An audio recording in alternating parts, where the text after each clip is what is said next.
नमस्कार विद्यार्थियों, आप सभी का फिर से स्वागत है। आज का जो हमारा टॉपिक होने वाला है वो होगा राजस्थान के ऑब्जेक्टिव क्वेश्चंस। और आज का जो हमारा टॉपिक है वो राजस्थान की है प्राचीन सभ्यताएं। आज का जो हमारा टॉपिक होने वाला है वो है राजस्थान की प्राचीन सभ्यताएं। ठीक है, तो बिना किसी देरी के हम स्टार्ट करने वाले हैं ये टॉपिक। तो देखिए, राजस्थान की प्राचीन सभ्यताओं में पहला जो हमारा क्वेश्चन है वो है कालीबंगा राजस्थान के किस जिले में स्थित है। तो जो कालीबंगा है राजस्थान के किस जिले में स्थित है, देखिए हनुमानगढ़, चूरू, बीकानेर और उदयपुर। तो जो सही आंसर है इसमें वो आएगा हनुमानगढ़ में। राजस्थान के हनुमानगढ़ में जो कालीबंगा सभ्यता है वो स्थित है। अगर संभाग पूछा जाए तो बीकानेर संभाग में ये स्थित है। देखिए, अभी जो क्वेश्चंस का लेवल है वो थोड़ा इजी है और आगे आने वाले जो क्वेश्चंस होंगे और भी आपके थोड़ा टफ होने वाले हैं। तो ऐसा नहीं है कि इजी क्वेश्चन देख के आप कि यार बहुत इजी क्वेश्चन बना रखे हैं, ऐसा नहीं है। अगला क्वेश्चन देखिए, राजस्थान में हड़प्पा सभ्यता का प्रमुख स्थल कौन सा है। देखिए, राजस्थान में जो हड़प्पा सभ्यता है उसका जो प्रमुख स्थल है वो कौन सा है। राखीगढ़ी, कालीबंगा, आहड़ या मोहनजोदड़ो। तो देखिए, राजस्थान में जो हड़प्पा सभ्यता है उसका जो स्थान है, जो प्रमुख स्थल है वो कालीबंगा है। ठीक है, कालीबंगा राजस्थान में स्थित है, जबकि राखीगढ़ी कहाँ पे, हरियाणा में है। ठीक है, जबकि आहड़ है ही नहीं। और जो मोहनजोदड़ो है ये पाकिस्तान में स्थित है। ठीक है, ये हड़प्पा सभ्यता, राजस्थान हड़प्पा सभ्यता का स्थल कौन सा है, कालीबंगा। ठीक है, देखिए अगला देखिए, कालीबंगा की खोज किसके द्वारा की गई थी। जो कालीबंगा है उसकी खोज किसके द्वारा की गई थी, ये क्वेश्चन आपको बताना है। अमलानंद घोष के द्वारा की गई थी, दयाराम सरस्वती द्वारा की गई थी, व्हीलर के द्वारा की थी, या अक्षय कीर्ति व्यास के द्वारा की गई थी। तो सही आंसर है इसमें जो अमलानंद घोष थे उनके द्वारा इसकी खोज की गई थी। और कब की गई थी, 1952 या 3 में की गई थी। ठीक है, आगे बात समझ में। अगला क्वेश्चन देखिए, निम्नलिखित में से कालीबंगा की उत्खनन करता नहीं है। कौन से इनमें से कालीबंगा जो थी, कालीबंगा सभ्यता थी, उसकी उत्खनन करता नहीं है। देखिए, बीबी लाल व बीके थापर, एमडी खरे, जेवी जोशी या अक्षय कीर्ति व्यास। तो देखिए, जो सही आंसर है वो आएगा अक्षय कीर्ति व्यास। इनके उत्खनन करता नहीं थे। ठीक है, बाकी जो तीनों थे इनके उत्खनन करता थे। ठीक है, आगे बात समझ में। और एक और थे, एमडी खरे भी थे इसमें, एमडी खरे।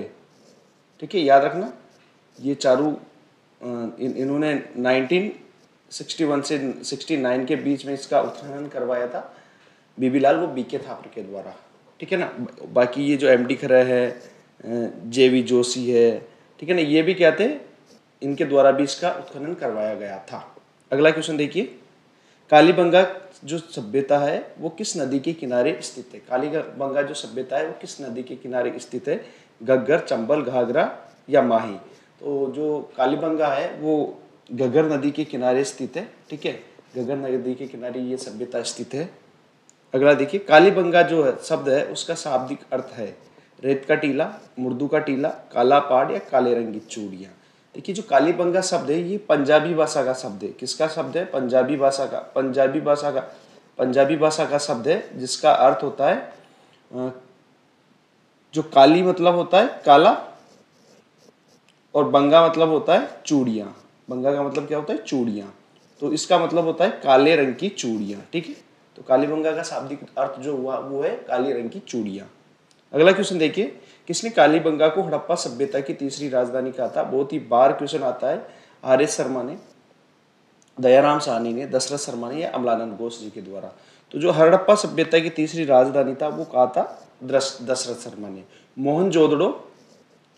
मोहनजोदड़ो और जो हमारे हड़प्पा था उसके बाद इसको तीसरी राजधानी बनाया था। ठीक है, आगे बात आपको समझ में। मोहनजोदड़ो और हड़प्पा के बाद इसको तीसरी राजधानी बताया था।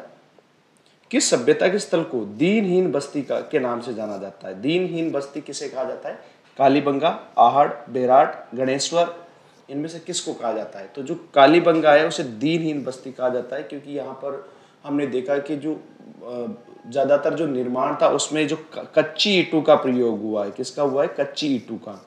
इस कारण इसे हम दीनहीन बस्ती कहते हैं, कच्ची ईंटों के उपयोग के कारण।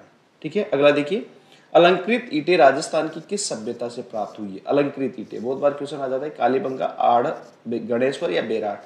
तो जो सही आंसर है, कालीबंगा से अलंकृत ईंटें प्राप्त हुई है। जुते हुए खेत के साक्ष्य हमें कहाँ से मिले, कालीबंगा से, बालाथल से, रेड से या आहड़ से, रेड टोंक से ठीक है, तो जो सही आंसर है जुते हुए खेत के जो साक्ष्य है वो हमें कालीबंगा से प्राप्त हुए हैं। किससे मिले हैं? कालीबंगा से मिले हैं। ठीक है, आगे देखिए, तो जो आंसर आ जाएगा इसमें कालीबंगा आ जाएगा। अगला देखिए, निम्नलिखित में से कौन से पुरा वस्तु एक कालीबंगा से प्राप्त हुई है? लकड़ी की नालियां, 7 अग्निवेदिकाएं, मेसोपोटामिया जैसी बेलनाकार मुहर, या उपयुक्त सभी।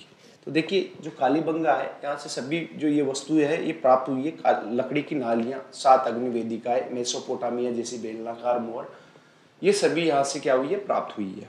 अगला क्वेश्चन देखिए, तो उपयुक्त सभी इसमें क्या आ जाएगा? आंसर आ जाएगा। अगला क्वेश्चन देखिए, जो भूकंप है उसके साक्ष्य हमें कहाँ से प्राप्त हुए हैं? जो भूकंप है उसके साक्ष्य कहाँ से प्राप्त हुए हैं?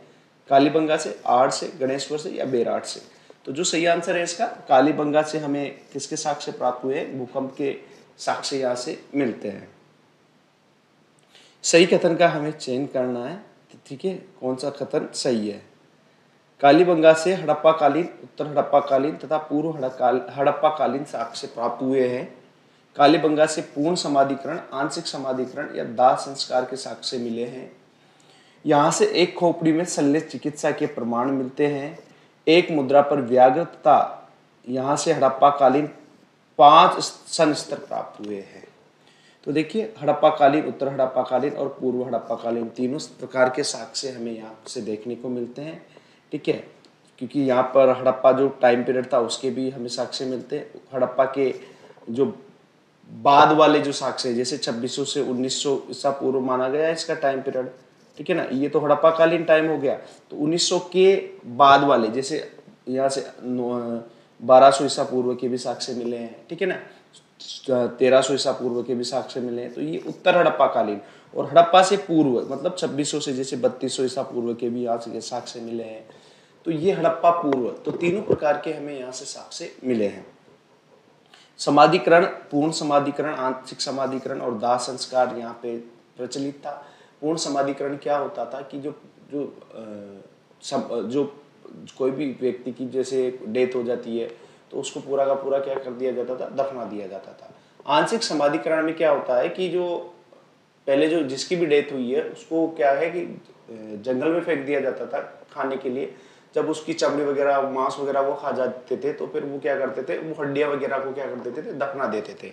इसके अलावा दाह संस्कार के भी हमें साक्ष्य मिले हैं, जो कलश सवादान भी जिसे कहते हैं हम, कलश सवादान। ठीक है, इसमें क्या होता है कि हड्डियों को जला, मतलब शरीर को जला दिया जाता है और जो हड्डियां होती है उनको फिर बाद में दफना दिया जाता है। तथा यहाँ से एक खोपड़ी मिली है जिसमें कुछ छेद है। यहाँ से हमें एक खोपड़ी भी मिली है जिसमें कुछ छेद है। ठीक है ना, उनके आधार पर ये अनुमान लगाया गया कि यहाँ पर शल्य चिकित्सा रही होगी। मतलब खोपड़ी में छेद होने के कारण ये अनुमान लगाया कि यहाँ पर शल्य चिकित्सा रही होगी। तथा यहाँ पर एक मुद्रा पर व्याघ्र तथा हड़प्पाकालीन 5 जो सन स्तर है ये भी प्राप्त हुए हैं। तो जो सभी ऑप्शन है ये सही है, तो अपना डी ऑप्शन यहाँ पर सही आ जाएगा।